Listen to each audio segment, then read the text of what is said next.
take lightly. করাচিতে আজ পর্দা উঠছে আইসিসি চ্যাম্পিয়ন্স ট্রফির উদ্বোধনী ম্যাচে পাকিস্তানের প্রতিপক্ষ নিউজিল্যান্ড। নাশকতা এড়াতে নিরাপত্তা জোরদার। টিমটা যদি খেয়াল করে থাকেন তারা কিন্তু স্পিন অ্যাটাক নিয়ে এসেছেন। 30টা ওভার আমরা স্পিনের এগেন্সে কিভাবে খেলবো সেই প্ল্যানটা নিয়ে যেন আমরা আগাই। চ্যাম্পিয়ন্স ট্রফিতে বাংলাদেশ ভারত ম্যাচ নিয়ে রোমাঞ্চিত সমর্থকরা। টিম ইন্ডিয়াকে হারাতে স্পিনারদের ভালো করার বিকল্প দেখছেন না আশরাফুল। চ্যাম্পিয়ন্স ট্রফি নিয়ে রাজনৈতিক বৈরিতা চরমে। পাকিস্তানের মাঠে উড়বে না ভারতের পতাকা। চিরপ্রতিদ্বন্দ্বীদের নাম রেখেই জার্সি উন্মোচন করল BCCI. Olise, it's a beauty, it's a wonderful save, but it's gone in. Carlton Vickers was trying to clear. শেষ মুহূর্তের গোলে মান বাঁচল বায়ার্নের। সেল্টিকের বিপক্ষে ড্রয়ে চ্যাম্পিয়ন্স লিগের রাউন্ড অফ 16-এ জার্মান জায়ান্ট। রাতে সিটি রিয়াল মহারণ। প্রায় 8 বছরের অপেক্ষার দীর্ঘ প্রহর শেষ। পাকিস্তান নিউজিল্যান্ড ম্যাচ দিয়ে আজ মাঠে গড়াচ্ছে মেগা টুর্নামেন্ট আইসিসি চ্যাম্পিয়ন্স ট্রফির নবম আসর। ঘরের মাঠে শিরোপা ধরে রাখার চাপ নয়, টুর্নামেন্ট উপভোগ করতে চান পাক অধিনায়ক রিজওয়ান। অন্যদিকে প্রথম ম্যাচের আগেই দুঃসংবাদ পেয়েছে নিউজিল্যান্ড। ইনজুরিতে টুর্নামেন্ট থেকে ছিটকে গেছেন লকি ফার্গুসন। তার জায়গায় ডাক পেয়েছেন কাই জেমিসন। করাচি ন্যাশনাল স্টেডিয়ামে ম্যাচ শুরু বিকেল 3টায়। 22 গজের আরো একটা যুদ্ধ। মর্যাদা, অহম, সক্ষমতা, সামর্থ্যের মেগা টুর্নামেন্ট মিনি বিশ্বকাপ। ये चैंपियंस का गेम है, it's all on the line. আলোচনা সমালোচনা শেষ কথার লড়াইও। 2017-র পর আবারও চ্যাম্পিয়ন্স ট্রফি মাঠে গড়ানোর অপেক্ষা বিশ্ব ক্রিকেটকে এক সুতোয় গাঁথার, বুট করে রাখার। জমকালো উদ্বোধনের পরই ব্যাটে বলের লড়াই।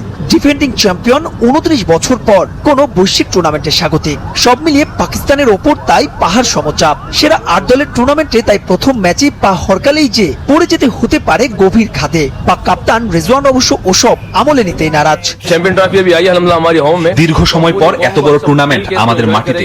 তবে ওসব নিয়ে ভেবে চাপ বাড়াতে চাই না, সেলফ উপভোগ করতে চাই। সিনিয়ররা আলাদা দায়িত্ব নিতে চায়। তবে এই দলে 15 জনই অধিনায়ক, সবাই তাদের কাজটা জানেন। एक दूसरे को एंजॉय कर रहे हैं। প্রথম ম্যাচে পাকিস্তানের একাদশ নিয়ে খুব একটা পরীক্ষা নিরীক্ষার ইঙ্গিত দিলেন না দলটির অধিনায়ক। 3 সিমারের সঙ্গে 2 স্পিনার। ইনজুরি কাটিয়ে ফুল ফিট হারিস রৌফ। হাসি ফুটেছে রিজওয়ানের মুখে।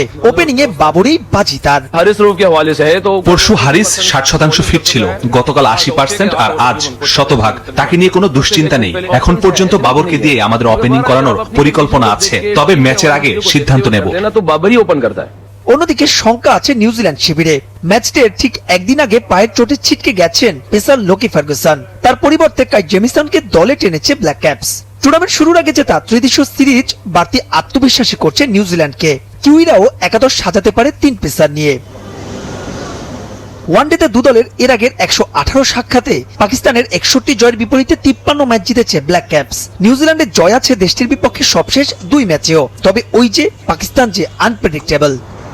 চ্যাম্পিয়ন্স ট্রফির উদ্বোধনী দিনেও থাকছে চমক। করাচিতে পাকিস্তান নিউজিল্যান্ড ম্যাচের আগে হবে দেশটির এয়ারফোর্সের ফাইটার জেটের এরিয়াল প্রদর্শনী। এছাড়া 5 বছর পর করাচির আকাশে দেখা যাবে শেরডিল স্কোয়াড্রনকে। পাকিস্তান এয়ারফোর্সের বিশেষায়িত aerobatic team K-8 Karakoram aircraft দিয়েও প্রদর্শনী দেখাবে বলে নিশ্চিত করেছে আয়োজকরা। আইসিসির যে কোনো ইভেন্টের আগে অংশগ্রহণকারী দলগুলোর অধিনায়কদের নিয়ে ক্যাপ্টেন্স ফটোশুট পুরনো রীতি। 2017 সালের আগেও এলিট টুর্নামেন্টের 8 অধিনায়ক নিয়ে ফটোশুট হয়েছিল। তবে এবার এই নিয়মের ব্যত্যয় ঘটতে যাচ্ছে। হাইব্রিড মডেলের টুর্নামেন্ট, তাই ক্যাপ্টেন্স মিট ছাড়াই মাঠে গড়াতে যাচ্ছে চ্যাম্পিয়ন্স ট্রফি। অবশ্য এই টুর্নামেন্ট নিয়ে পাকিস্তানে উত্তেজনার পারদ চড়েছে উঁচুতে। পুরোপুরি প্রস্তুত 3 আয়োজক শহর। আইসিসি ইভেন্ট মানেই আয়োজনে ভিন্ন মাত্রা। গেল রোববার লাহোর ফোর্টে 2017 শিরোপা জয়ী দলকে নিয়ে টুর্নামেন্টের উদ্বোধন অনুষ্ঠান আয়োজন করে পিসিবি। বর্ণিল আতশবাজির সঙ্গে যেখানে ছিল শিল্পীদের পারফরমেন্স। তবে সেখানেই শেষ না। আসরের প্রথম ম্যাচের দিনও সমর্থকদের জন্য আয়োজন রাখছে পাকিস্তান ক্রিকেট বোর্ড। করাচিতে প্রথম ম্যাচে মুখোমুখি হবে নিউজিল্যান্ড ও স্বাগতিক পাকিস্তান। সে ম্যাচের আগে পাকিস্তান বিমান বাহিনীর বিশেষ প্রদর্শনী থাকবে স্টেডিয়ামে। 2023 আইসিসি বিশ্বকাপ ফাইনালের আগে আহমেদাবাদের নরেন্দ্র মোদী স্টেডিয়ামেও দেখা গিয়েছিল ভারত বিমান বাহিনীর অ্যারোবেটিক শো। এবার করাচির আকাশে 5 বছর পর দেখা যাবে শেরডিল স্কোয়াড্রনকে। পাকিস্তান এয়ারফোর্সের বিশেষায়িত aerobatic team K-8 Karakoram aircraft দিয়ে প্রদর্শনী হবে ম্যাচ শুরুর আগে। এছাড়াও পাকিস্তানের অত্যাধুনিক যুদ্ধবিমান JF-17 থান্ডার এবং F-16 ফাইটার জেটও এরিয়াল শোর মধ্য দিয়ে রঙিন করবে উদ্বোধনী অনুষ্ঠান। ডিসপ্লেতে শেরদিল স্কোয়াড্রন পাকিস্তানের পতাকার রঙে বিশেষ প্যাটার্ন তৈরি করবে। এছাড়া ফাইটার জেটের পাইলটরা ব্যারেল রোল, লুপ স্টান্ট করবে বলে নিশ্চিত করেছে পাকিস্তান। প্রায় 3 দশক পর আইসিসির কোনো ইভেন্ট আয়োজন করছে পাকিস্তান। সফল টুর্নামেন্ট আয়োজন করতে সব ধরনের চেষ্টাই করে গেছে পিসিবি। 1800 কোটি রুপি খরচ করে সংস্কার করেছে স্টেডিয়াম। তবে বৈরী প্রতিবেশীদের মাটিতে খেলতে না চেয়ে আসরকে কিছুটা হলেও ফিকে করে দিয়েছে ভারত, যার জন্য ইচ্ছে থাকা সত্ত্বেও অনেক কিছুই করতে পারছে না পিসিবি।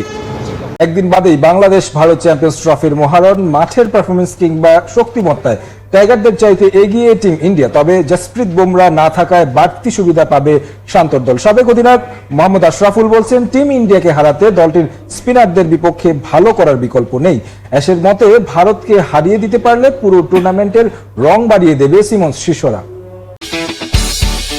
সাউথ এশিয়ার পরিচিত রাইভাল, হোক সেটা যে কোনো ফরম্যাট, যে কোনো ইভেন্ট, বাংলাদেশ ভারত লড়াই মানে শুধুই মাঠের দ্বৈরথই নয়, বরং তার চাইতেও বেশি কিছু। দেশের রাজনৈতিক পট পরিবর্তন আর সাম্প্রতিক নানা ইস্যুতে যে উত্তাপ বেড়েছে আরো। ভারতের বিপক্ষে জিততেই হবে, জেতা উচিত অন্তত। ক্রিকেটের দেশের সমর্থকদের চাওয়া যেন একটাই। যদিও বাস্তবতা ভিন্ন, শক্তিমত্তায় দুদলের পার্থক্য স্পষ্ট। আইসিসি ইভেন্টে 2007 সালের পর আর ভারতকে হারাতে পারেনি লাল সবুজ। তবে টিম ইন্ডিয়া বলেই তেতে থাকা টাইগাররা কি এবার পুরাতন সেই গল্প লিখতে পারবে নতুন করে? ভারতের সাথে আমরা লাস্ট 4-5টা ইভেন্টে যদি দেখি যে যখনই খেলি খুব হাড্ডাহাড্ডি লড়াই হয়, যদিও কাছাকাছি যে আমরা হেরে যাই। তো আশা করবো এবার যেন এই জিনিসটা না হয়, ক্লোজ ম্যাচ হলে যেন লাকটা আমাদের ফেভার করে। তবে সেখানে বাংলাদেশকে কিছুটা হলেও স্বস্তি দেবে জসপ্রীত বুমরার ইনজুরি। ভারত টুর্নামেন্ট খেলতে নামবে বর্তমান সময়ের বিশ্ব ক্রিকেটের অন্যতম সেরা পেসারকে ছাড়াই। বিপরীতে বাংলার সিম ইউনিট চ্যাম্পিয়ন্স ট্রফির অন্যতম সেরা। কিন্তু দুবাইয়ের কন্ডিশনে আকসার, ওয়াশিংটন, জাদেজা, বরুণ, কুলদীপদের সামলানো বড় চ্যালেঞ্জ মনে করিয়ে দিলেন অ্যাশ। তার 10টা ওভার কিন্তু যে কোনো ওয়ার্ল্ডের যে কোনো ব্যাটসম্যানের জন্য টাফ টাইম কাটাতে হয়। সেই জায়গায় বুমরা না থাকাটা তো অবশ্যই আমাদের প্লেয়ারদের জন্য একটা আলাদা কনফিডেন্স দিবে, আলাদা একটা প্ল্যান করতে পারবে, যে কোনো বলারকে তারা অ্যাটাক করার প্ল্যান করতেই পারে। তারপরেও আমার কাছে মনে হয় যে ইন্ডিয়ান টিমটা যদি খেয়াল করে থাকেন, তারা কিন্তু স্পিন অ্যাটাক নিয়ে এসেছেন। তো আমাদের যেন প্রিপারেশন আমরা নিয়ে থাকি যে স্পিন দুবাইতে যেহেতু খেলা হবে, হয়তো 3টা স্পিনার তারা করাতে পারেন। 30টা ওভার আমরা স্পিনের এগেন্সে কিভাবে খেলবো, সেই প্ল্যানটা নিয়ে যেন আমরা আগাই। তবে আশরাফুলের মতে পাওয়ার প্লেতে টাইগার টপ অর্ডারের হিসেবে ব্যাটিং বদলে দিতে পারে ম্যাচের প্রেক্ষাপট। আর শেষ পর্যন্ত ভারতকে হারিয়ে দিতে পারলে জমে যাবে চ্যাম্পিয়ন্স ট্রফির সেমির দৌড়, যেখানে নিশ্চিতরূপেই এগিয়ে থাকবে শান্তর বাংলাদেশি। চ্যাম্পিয়ন্স ট্রফি থেকে বাদ পড়েছেন সাকিব এবং লিটন দাস, অথচ এই দুই অভিজ্ঞ ক্রিকেটারকে দেখতে চান বাংলাদেশের জনতা। আপনাদের কি মতামত তা কমেন্টস করে জানাবেন।